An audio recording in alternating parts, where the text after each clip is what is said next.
ભુજમાં આગળ વાત કરીએ તો આજે ગાંધીનગરમાં યોજાશે સ્વર્ગવાસી વિજય રૂપાણીની પ્રાર્થના સભા। પ્લેન ક્રેશમાં મૃત્યુ પામેલા તમામ લોકોને શ્રદ્ધાંજલિ આપવામાં આવશે। સાંજે 4 થી લઈને 7 પ્રદેશ ભાજપ કાર્યાલય કોબા ખાતે પ્રાર્થના સભાનું આયોજન કરવામાં આવશે। પ્રાર્થના સભામાં અનેક રાજકીય નેતાઓ પણ હાજર રહેશે।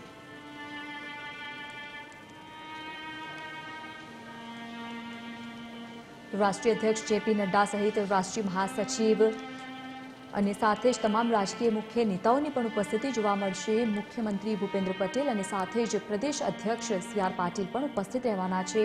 આજે પ્રાર્થના સભાનું આયોજન કરવામાં આવ્યું છે, જેમાં તમામ લોકો જે મૃત્યુ પામેલા છે તે લોકોને શ્રદ્ધાંજલિ આપવામાં આવશે।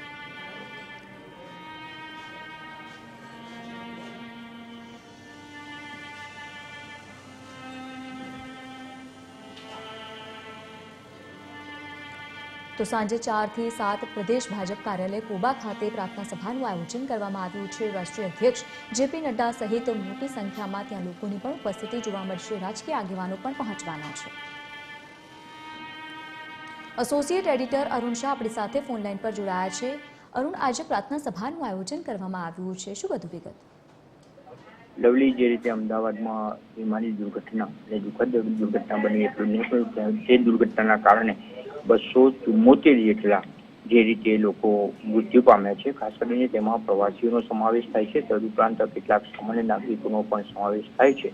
આ ઉપરાંત જોઈએ તો સૌથી મહત્વપૂર્ણ રીતે કહી શકાય એવા ગુજરાતના રાજકારણમાં ખૂબ જ મહત્વનું યોગદાન આપેલા અને ગુજરાતનો વિકાસ કરવામાં નોંધપાત્ર યોગદાન રહેલું એવા સદગત પૂર્વ મુખ્યમંત્રી તેમજ ભારતીય જનતા પાર્ટી ગુજરાત પ્રદેશના અધ્યક્ષ તરીકે પણ રહેલા વિજય રૂપાણીનું પણ આ વિમાની દુર્ઘટનામાં દુઃખદ મૃત્યુ નિપજ્યા છે।